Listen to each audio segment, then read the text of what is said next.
first thing I want to talk about, and I don't know if Aleem has ever heard of it, there's some shit called a Humanzee. Have you ever heard of the Humanzee? Mandy? No, Humanzee. I'm not sure, no. Let me tell you, this is the funniest shit ever. You know what I'm saying? They tell on themselves. I'm watching Jesse the Body Ventura, who became the governor, who is now a conspiracy theorist. And conspiracy theories, even though we should be into it, we should be aware of it, but they're more the white man's civil rights. For white folks, conspiracy theories is actually what's enlightening them, even more than their fake pretending to be New Age. Conspiracy theories are because it always they have nothing else, so it comes down to what's breaking their constitutional rights. So they have a show on True TV, Jesse the Body Ventura, ex-governor, all these conspiracies. And he's putting down real live conspiracies, the towers and chemtrails, and he talks about the making of motherfucking Humanzees. Humanzees are humans that are crossbred with chimpanzees. Humanzees. Wow. Now, you can go on YouTube and find Jesse Ventura Humanzees, and you'll hear the show for itself. But what's funny about this is as he's going on and talking about the plot, the goal of Humanzees, he just described the entire creation of the white race. It's so in your face. Now, he talks about how they're breeding this race, they're crossbreeding them, and these monkeys will take over. Now, of course, this is the Planet of the Apes story. And he goes into detail about the testing facility, the latest Planet of the Apes, that where they were doing the testing on the monkeys. He's saying this place is real. The place is called Yerkes, I think, or Yerkes or something like that. It used to be in Florida. Now it's out here in Georgia. And in there, they're making real Humanzees. The idea is that same old conspiracy. They're creating this super army. They're going to take over the world. But what's going to happen is these Humanzees are going to get out and eventually take over the world. I'm like, well, this shit already happened. You know what I'm saying? Yakub has made the original white Humanzee on an island of Patmos, and he got out and took over the world. They're describing their entire story to a T. That's how you know this shit happened. So if people don't know, you can get the book, Making of White Man History, Traditions, and Teachings by Elijah Muhammad. I know there's another brother who did one, too. That's a good one that gives you the story, this story of the creation of the white man. Now, everything else kind of lines up with the story, but there's no, you can say, more than hard evidence. And the evidence that Elijah Muhammad gives, of course, people are going to say that this is something from a racist standpoint. But if you listen to white people themselves, when they talk about humans come from monkeys, they're talking about themselves. We don't come from monkeys. They're talking about the Yeti, the Bigfoot, and the abominable snowman. That's all their origins. Those are the original Humanzees that eventually came as what we know as white folks today. So they're doing this same experiment too. Now, we also know that genetic tampering, genetic programming is not a new thing, even though they're presenting it as something that's new. That's how we created them. So when they're talking about these Humanzees, it's just nothing but history repeating itself. Now, in the 60s, they had a guy, a monkey, that they found that was odd, which you can find online, called Oliver. Look for a YouTube. You could Google Oliver the Humanzee, but look for a particular YouTube video, Oliver the Chimp, because that's a little bit thorough. They show you all the oddities of this chimp. First and foremost, that he used to walk upright. Now, a regular chimp, we've seen that in movies. Chimps walk upright. Right. When they walk upright, they're bow-legged, and they'll tell you they can only walk for a certain amount of time. Oliver spent his entire life walking upright with his back straight and his legs straight. That's never been seen before. They talk about Oliver's nose protruding, his ears are different and human-like. He doesn't get along with other apes. He smells different from other apes. He enjoys whiskey and a good cigar while watching TV. And they show you all of this. This is no mystery. They show you his whole phenomenon. They eventually, his trainers who had him, who eventually sold him to a lawyer where they did all this genetic testing. They found a little bit when they was testing him genetically. Genetic testing was in his infancy, and so they couldn't really come up with nothing more than the fact that his chromosomes, one side was monkey and the other side was not monkey, but they couldn't come up with a definitive saying he was human in terms of the chromosome count. But as you hear in the documentary, people talking, they know he's human, and they couldn't figure this shit out with an offspring because he was attracted to women. So he was trying to fuck the trainer, his lady. He was getting real aggressive. He said the nigga walked in the house and just threw her down, tried to hit her with a doggy style. You know what I'm saying? Like, he was on this shit. So they're showing you a straight live Humanzee. You can see this shit right now. So we need to understand, if you was on the fence about the making of the white man, watch that Jesse Ventura documentary and study a little bit more about Oliver, and they're telling you to your face their origin because they're doing it again. Mm-hmm. They're playing around with it again. They also go into, you also go find a documentary where Stalin in Germany was making Humanzees too, as a part of the concept of the super race they were making, because the idea is that the ape will be stronger and more savage-like if they can control it. So and more dispensable as an army. And I've even heard tales that we've created white people as slaves, and or for slaves originally. I mean, that's just another one of the stories that I've heard, which is another way of saying that is what they're trying to say now, that they are also creating these white people as slaves, these experiments. And so it's real interesting, but if you watch it for the subtleties and what they're actually saying, they're actually telling they're retelling their origins, which they've tried to hide so well. The only place you find most of that information is from Elijah Muhammad, which people try to dismiss it and say it was just some black Muslim stuff. But everything else lines up. All this caveman shit that they, yes, sir. Right, I was saying that was the episode that was called Manimal, something like that. Yeah, and there's a Manimal. They also call it Manimal. Something with the chimp human thing too. But the most popular name is Humanzee. But Manimal, Manimal as well. They do refer to it as a Manimal. But absolutely. Right. And if you hear just the goals and the ideas of why they're saying they're doing it, and if you line it up with the Elijah Muhammad story, it mirrors each other. It mirrors as something that already happened. They're going to get out and take over the world. Well, that shit happened. You get what I'm saying? That happened, and now it got me to watching all the Planet of the Apes again, which originally was always taught. There was no filter on that, besides that they changed the characters to white folk, but it was about the black people representing humanity and the apes represented the white man. And you really could see it in the last, the weakest one that Tim Burton did with Marky Mark, where they referred to house humans.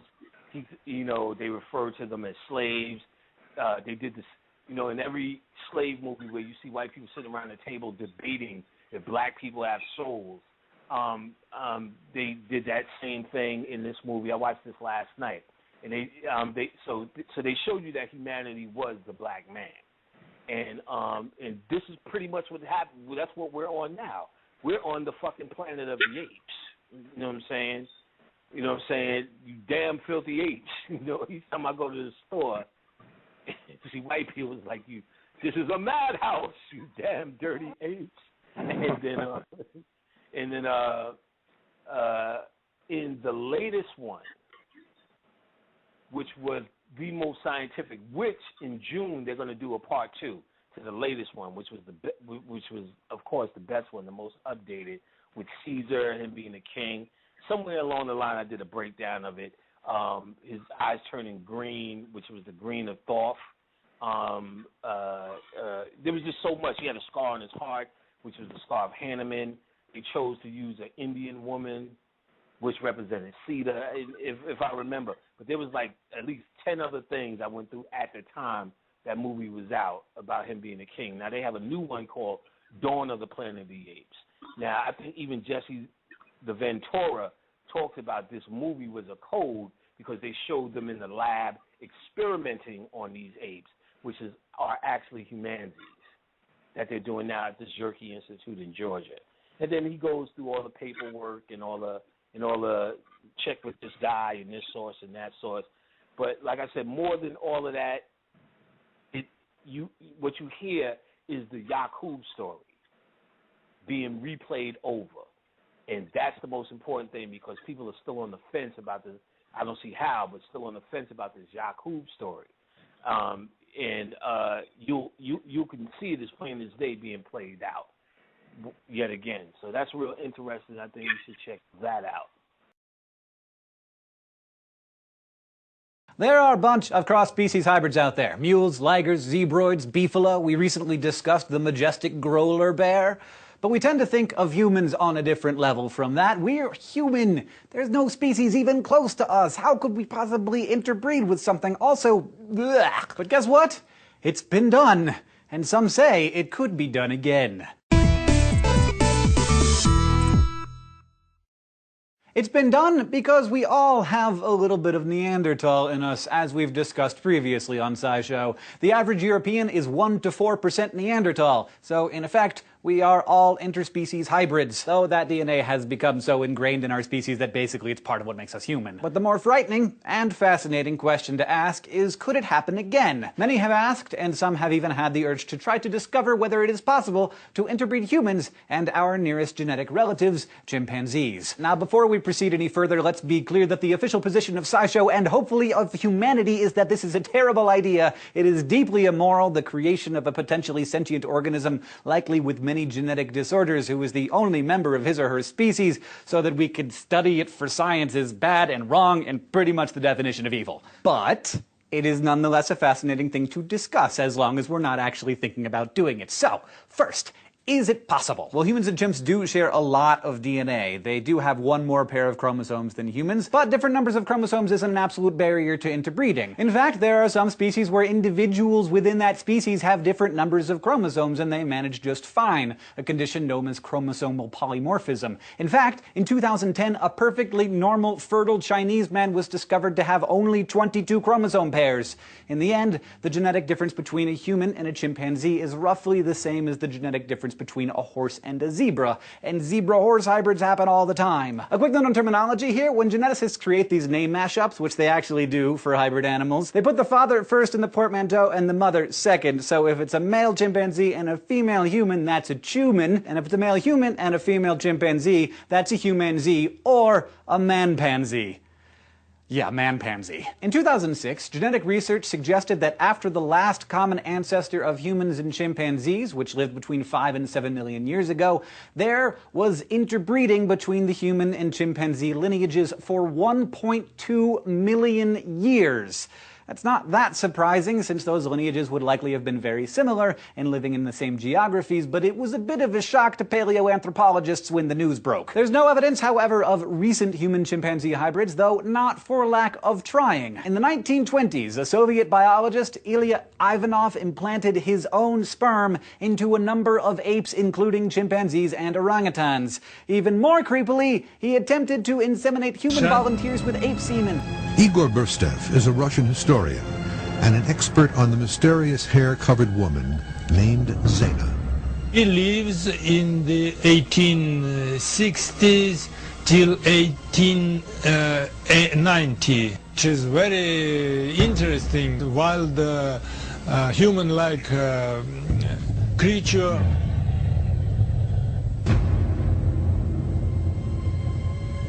Local hunters went looking for the strange soul who haunted their region. This recreation is true to Abenu descriptions, though, as we will see, Zena may have looked much more human.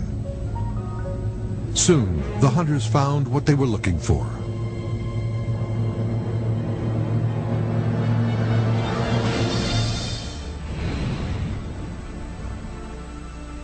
She was eventually sold to a local man of means named Ganaba.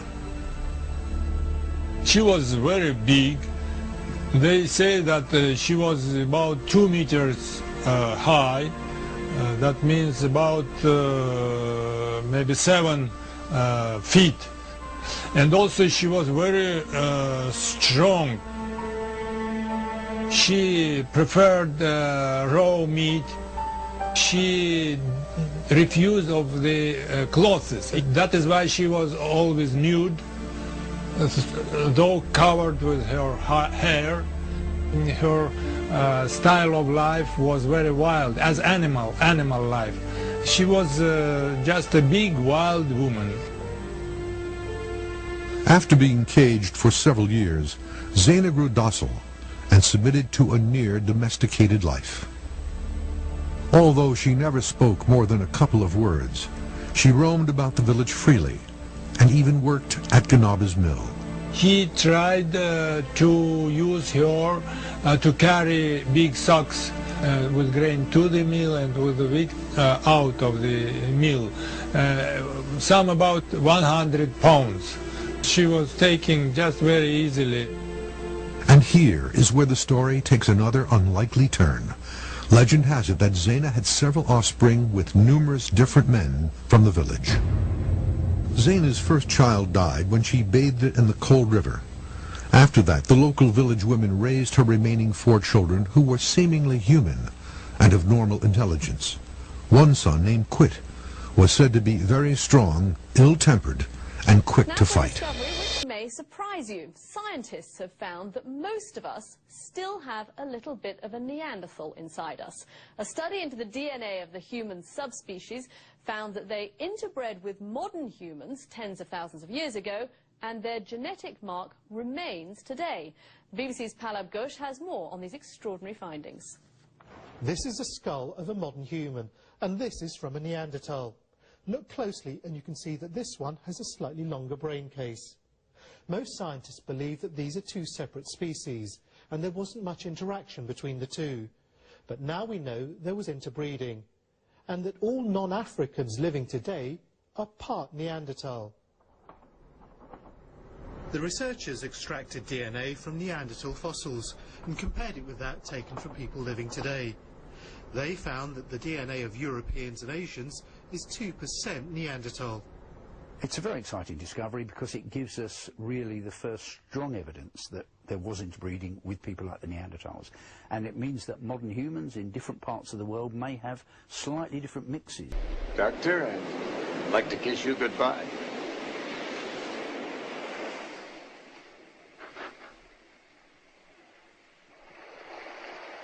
All right, but you're so damned ugly.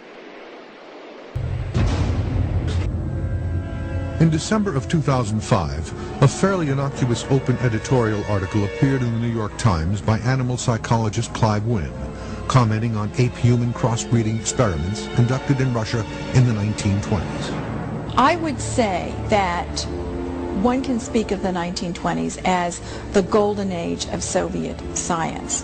Anything was possible. The story was quickly picked up by Russian and European papers, introducing even more explosive information. An article in the Scotsman newspaper stated that in 1926, the Politburo in Moscow passed a request to the Academy of Science with the order to build a living war machine. A new, invincible human being, insensitive to pain, resistant and indifferent about the quality of food they eat. And they screamed at me, letting me know they were about to attack and coordinate their attack. Fields was apparently spending too much time and attention on one group of chimps, likely making another group jealous. And Peace stepped in, took my side. Fields and Peace directly challenged the oncoming chimps, and the attackers broke off the assault. But why do chimps attack? Experts say that, as with humans, the reasons vary. If you force the baby because you're stronger, then when the baby grows up, the baby will force you to do what it wants. And they defend their territory. And part of defending their territory is defending the resources. They fight because the males are concerned that if these other males get to the females, they will probably kill the offspring. The reality is, apes and people are much more alike than even scientists expected. It's called a rape of the Nile. And they tell you all the thousands of things that they pull out of this place. Fabian, the rape of the Nile, if you want to write that down. Anyway, he goes in, and then there's a big rush because they got all this stuff out here, but they don't know what it says and they don't know what it means because nobody can read meta-nature or hieroglyphics. So we get Champollion, comes along, him, and he's from France. There's got another guy, I think he's from England or Germany. And they got this big race on who's going to be the first to translate hieroglyphics or meta-nature. Anyway, it takes Champollion 16 years to do this. And in 1924, he translates the meta-nature and all this, and then you would have the next era where people have to learn it, and then you get the birth of Egyptology, where you have Gerald Massey would be his own Egyptology, but you have people like Budge, you'd have people like Birch, and Gaston Maspero from France, and all this was to come later. But the key point is Champollion translate these hieroglyphics. As soon as he translates these hieroglyphics, he goes, heads straight to Kemet, the same year, heads straight to Africa, Kemet, to excavate all of what he has found how to read. And he goes to the temple of Setai I and the temple of Biblium El Manuk, which is the tombs of Ramesses V. The temple of Setai I is the temple of Ramesses I, built by Ramesses II when he was like 21 years old. His father dies and he goes and builds his temple. It's in Abydos, the first Holy Land. If you didn't know there was more than one Holy Land, this is in Abydos, the first Holy Land. And we have the temple of Seti I. Now, what's interesting about this temple is, I got a picture of this temple from the 19th century, which is a nice temple with columns and all of this on it. And by the time I get another temple from 1989, the temple is totally different. It's like these white boys then went in and reconstructed the temple, tore it down and built it back up. We know why they did that. Because in this, he finds out that he has in this temple, and I want to get this picture. In this temple, he finds out that there's 4 men. And it's in the first piece you have on Egypt, if you want to look at that. There's 4 men in this temple. And I got a picture of these men, if I can find it. But anyway, those 4 men are called the Nazi, which is the Southern Africa, or the West Africa. The Himu, which is the Semitic. The Ruti, or the Root race, which is your East African, which is the Egyptians, or the Kemites. And then you have the Tamahu. Now, if you notice in that document, they don't talk about no other races. They just tell you what their names are, what they are known as, and where they're from. What type of ethnic background they're from, whatever. But the only one that they talk about in there is what? The Tamahu, which Tama meaning created, Hu meaning white, light, or bright. It means the created white people. Now, at the bottom of that, you'll find out that he says the Nazi and the Ruti, which is the West African, or the East African, created the Tamahu. Now, here we have first-hand archaeological evidence. You see, Champollion later dies, and you can get a part of this book, if you read this book, starting from chapter 3 on into chapter 10. Diop talks about it, but Diop doesn't allude to it. He just said that Champollion is very disgusted with what he finds in this tomb. It really bothers him because whatever it is, his people are known as savages. And it really bothered him.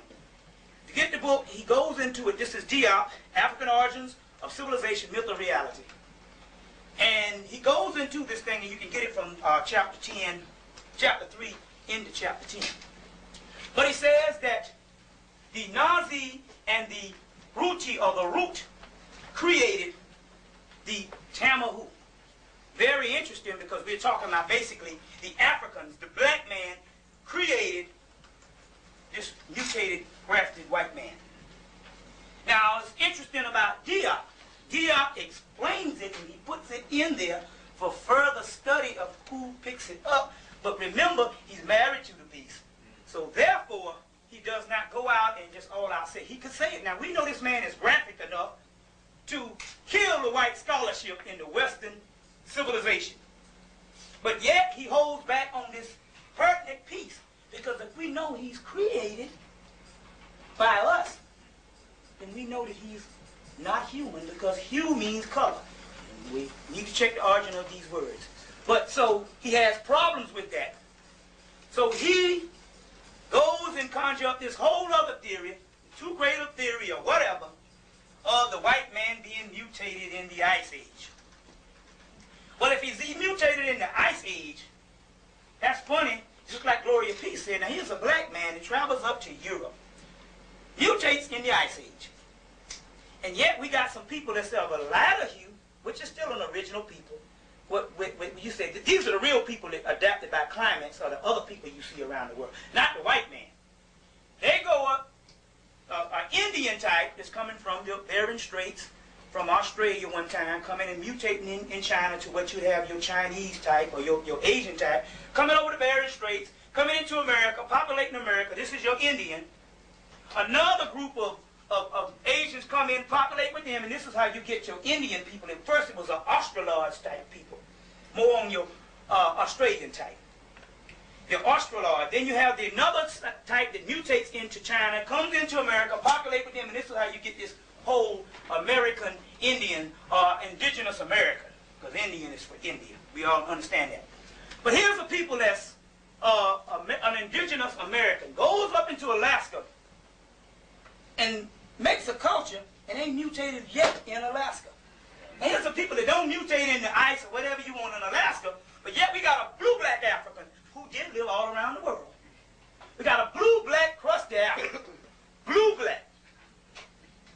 Gods at the time, because all pineal glands is open, we'll get into that. Gods at the time go up into Europe and can't take the ice and mutate. But yet we have this person in Alaska that not only makes a culture out of it. Not only does he live in the ice, he makes a culture. You understand? But yet we have the black African, who is the personification of culture. Go up in the Ice Age and we come out with this beast. It don't go that way. The world don't go that way. You see, that's what we're going to prove here today. But anyway, he had to conjure up this because, number one, he's trained by the white man. He's in the white man schools, because we understand all the schools in Africa, the chancellors and all of the system that they're under are either under the French system or under the British system or under some type of Islamic system, white Arab system. So therefore, if they write some stuff that's going to pass to be printed in books, that's going to be passed as scholarship, then all the time when they do this, they got to work this stuff in so it's pleasable to the white man. But we know this is not to be the case, because he knew in his Tamahu story, he knew enough about this. And even in the end of the chapters, you just got to have to study this book, because I can't point out where it is.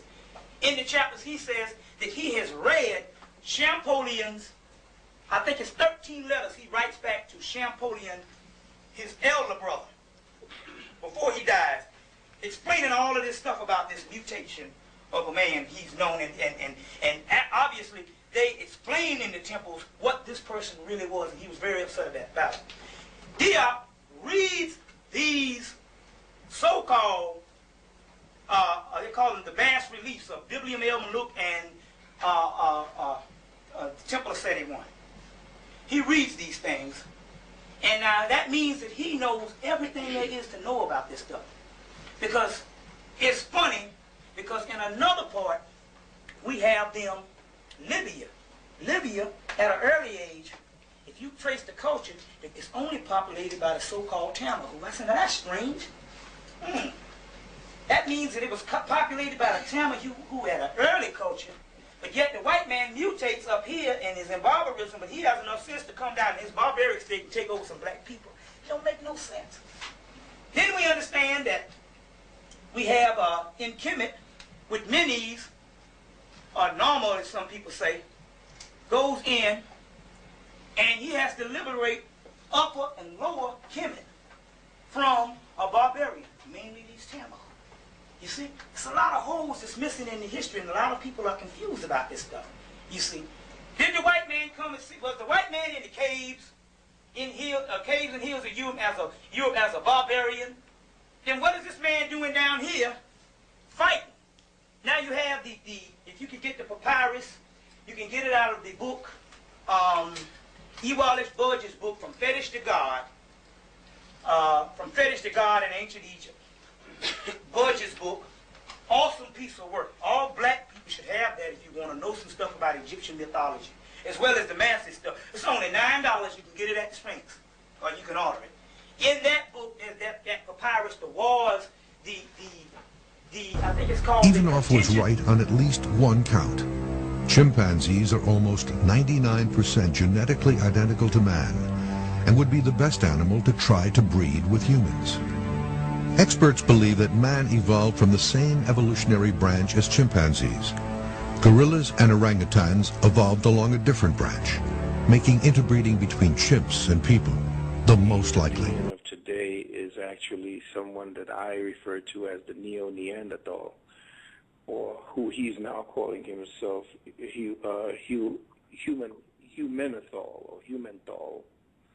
He's now actually adopting a euphemism around what we've been speaking about, and of course what it is that the Honorable Elijah Muhammad had spoken to us about, and the myth of Yakub and the whole 9 yards. And a lot of my students who had viewed that videotape of the tape I did where I showed that the sons of Esau and Japheth, those who are breaking down the codes of the Bible and so forth, coming up and speaking to the fact that I believe it's Genesis 25 and 25 when they speak about Rebecca having a child, and the first one who came out who was supposed to serve the younger, the older one serving the younger. The first one who came out was red, and his whole body was a hairy garment. In other words, he was covered with hair. So you figure that the redhead, essentially the red-headed entity, straight-haired entity, was exactly what it is that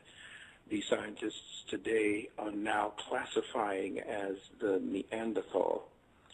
So there are stories that are in the Bible that are justifying the fact that there may have been two creations.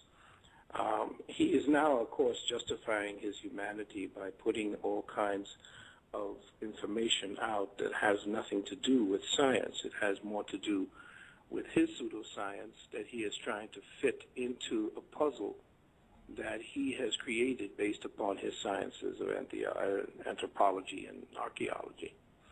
So there are certain things that he is now saying that doesn't seem to make sense. For instance, in dealing with his marked inferiority complex of what it is that he's now found out about his genetics. Of course, studying human genetics now has made it even more difficult for him to justify his existence. Of course, you know that the rape and the digging up of Africa, the desecration of tombs of our ancestors, and the breaking up of tribes, and the destruction, the complete and wanton destruction of historical information as well as historical monuments and so forth, would mean nothing to him at this point because of what I have come to understand as the empathetic disconnect that the Neanderthal has for the true man being, because basically there are no genetics linking him to the true man. And so therefore we now have to deal with his abandonment issues, or at least his amnesiac issues of not knowing where he originates from. So as I'm saying in the new upcoming Hidden Colors, that the deeper the white anthropologist digs the earth and in Africa and all places where indigenous peoples live, the blacker the planet becomes. Everywhere he goes for any evidence of his existence, he keeps digging up black artifacts, black remnants of the fact that this was a black planet. Now he has taken his own archaeology or archaeological tenets and archaeological practice, began digging into the DNA, into the tombs, or into the parts of the human body that have within it buried certain scientific evidence as to who the true humanity was on this planet. And now that he has dug and found no connection to who he said were the original peoples in Africa, his entire science said that all life began in Africa. That being the case, how come there are no pieces of evidence in his own genetics to connect him to the sub-Saharan peoples that he knows to be the original peoples of Africa? So what I have been saying for the longest is that the disconnect and the ability for him to keep his wanton savagery and disconnect from the feelings and from the sufferings of African people is because he no longer, or pretty much does not, or ever had any connections to the true man being, which is the true human being on this planet. I mean, that definitely correlates to the information I've been studying too. I mean, if your heritage is non-African, then you are part Neanderthal, according to the new studies in the July issue of the Molecular Biology and Evolution. Discovery News has also reported on this Neanderthal and so-called human interbreeding for some time. But like you said, if it was humans in which they interbreed with Neanderthal, then they would have African a connection. But since they don't, then they are lying about the research in which that they've been to, in which that they are even coming out saying. And they are still trying to say that the Neanderthal man came from out of Africa about 30,000 years ago. Yeah. He is trying to connect himself to what it is that everywhere on the planet shows to be human. He does not have that connection. Everything he has been based on his conquest and absorption of cultures and complete destruction and estrangement and separation of those peoples from the culture that he has now absorbed. It's interesting, a incredible author named Franz Fallon stated in one of his works about the Europeans' mindset is that when he had conquered, destroyed African civilizations, he began to turn them psychologically into what became known by Freud, or with Freud, as the other.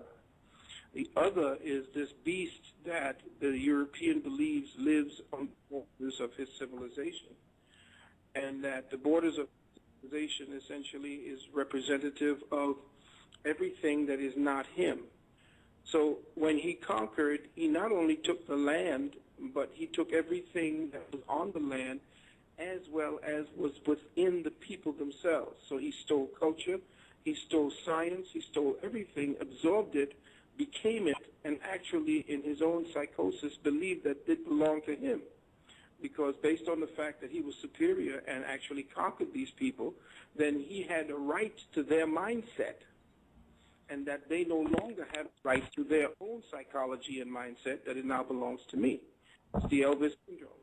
So that particular mentality now is now playing itself into the way the European is now legitimizing his excursion into recolonizing Africa. He is stating now that according to the genetics that we have that they have now discovered, if you have any traces of Neanderthal, it would not make you an African anymore. So now what he's now saying is that if the Africans who, quote-unquote, migrated out of Africa, interbred with the Neanderthals and then reintegrated back into Africa, it means that they're not African. Therefore, they can lay claim to the territories based upon that type of indigenous kind of parasitic hitching a ride genetically into Africa. the same way that they're claiming to be so-called Native Americans over here, and they're pale white. This is the kind of interface. But the thing I want to get our brothers and sisters to realize is show them that everywhere that you are looking at this point, when you're looking at the so-called Alpha European, the one that is now shown to be the higher order of human being, the ones that they show you in their anthropology when they show you the monkey and then the gradation and the evolution of humanity from the monkey, you don't ever see Africans standing right behind the white man. It goes straight from monkey to white man. Therefore, he does not include us in whatever he calls his evolutionary strain. But you can see that the Neanderthal, which now he has embraced because of his genome project, is now discovering that he is a Neanderthal. At least 4 to 10% of the Neanderthal strain is in what they call the new Homo sapien, or the new human being, him calling himself human now that he's interfaced with that genetic, with those genetics. If you can look at the so-called higher order, or the European, the Caucasoid, who is now so-called ruling the planet, he is pale almost to the point of being sheet white and with red hair. Therefore, all indications of the Neanderthal, which I was speaking years ago about, that the Neanderthal still is, or the Neo-Neanderthal is the ruler, so-called, of the planet now, or has now conquered based on that rulership. You can see that the ruling hierarchy are all redheads. You could look at the Prince, what's his name? Not Andrew, but his brother. You can look at all the movies you see out today, the TV.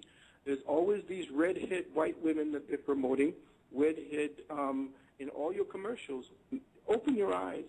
Take a deeper look at who it is that they're promoting to you as the alpha human being. And it is most assuredly and invariably in the main red-headed and pale. So now you're watching the Neo-Neanderthal essentially trying to invest into your psyche who it is that you need to emulate and who it is that now rules the planet. No doubt about it. No doubt about it. When you're looking at the Neanderthal, I know that I've read articles about them being cannibalistic. And if you're talking about 4 to 10% of that is within the genetic strand, even today, you know, I mean, where does that stand at as far as the current information that we've been talking about? I know that it's been all over the place about the blood sacrificing and so forth and so on. Yeah, anything that has to do with red is essentially what they are dealing with now. Blood sacrifices being just one of them, being the symbology. Looking at anything red, you look at Rothschild, the Red Shield. Rothschild pretty much runs the banking system for the entire planet now. Estimated a worth at $800 trillion. If you look at the new movies that are coming out, all the superheroes now, if you're looking at children's movies coming out of children's cartoons coming out of Japan with the hentais and all the rest of these cartoons, there are all these red-headed, white and pale Neanderthal throwbacks to what they call the superior human. The same is also evident if you're looking at the new superheroes when you look at the word Thor. The word Thor spelled backwards is Roth, and Roth in German is red. So these, everywhere you go, you will see that the Neanderthal is actually showing you who he is. And now that he is coming out showing you scientifically that this is who he is telling you that even if, instead of it being the other way around, dig the psychology, dig the reverse psychology, we know that the black African, what they call the black African, or the Nubanoid, I call the Nubanoid African, the one that the indigenous autochthonous human being was coal black, almost to the point of disappearing at night, with a hue. That's where the hue came in, that radiated hue, that iridescence that the skin gave off in either blue or green tones. This particular human now was the original and is the dominant genetic strand. But then now they're going to reverse the psychology and tell you that if you have any bit of genetics, it's not that you are an African with some Neanderthal genetics based on interbreeding, but that you are a Neanderthal with African genetics. So what they're doing essentially is flipping the script and making you believe that the recessive can now claim dominance and say that you are a Neanderthal by essentially the interbreeding of Neanderthal with the indigenous Africans. So the ones that are in the northern part that they say have been interbred with the Neanderthals, all this being explained about him saying that, you know, those who go back to Africa are still Neanderthals, still not explaining where the Neanderthal originated. If the human is actually originated in Africa, where do you come from? And everywhere he digs on the planet, he still cannot find evidence for his existence. Well, that might go back to what Honorable Elijah Muhammad spoke about, is that they was made in a laboratory, and by, as we would say, 24 scientists, and that that is where that genetic manipulation actually took place at. And so, I mean, that would account for the fact why they are so interested in, genetics. You don't see, said, the average, black, Moorish person, interested in those types of things. Is always, the promotion of it, as we would see within the media, via cartoon, via internet, so forth and so on. So that makes a lot of sense. Yeah, it does. In fact, I would have to say, and I've said in all of my lectures as well, that Yakub had to be an insane man. Right. He was insane. Everybody says, well, he did create a so-called humanoid. The word we have to get to understand, that's what I call him. He says he's human, but I more deal with the word humanoid. The word oid, the word oid is most clearly is mostly connected to who he really is.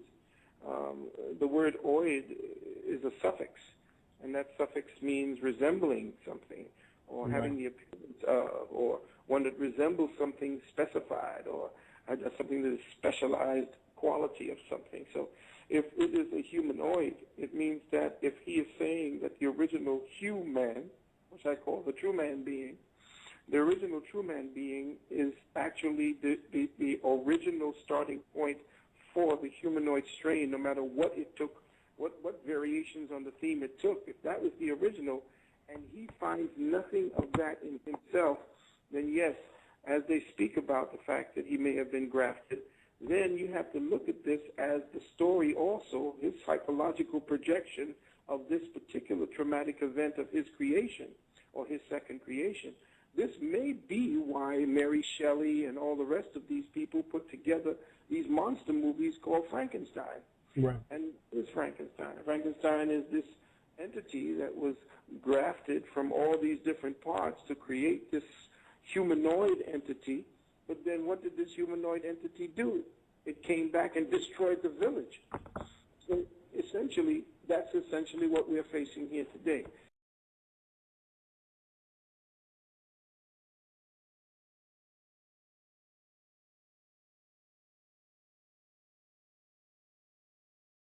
Perhaps instead of looking for some hybrid creature out there now, perhaps we are the hybrid.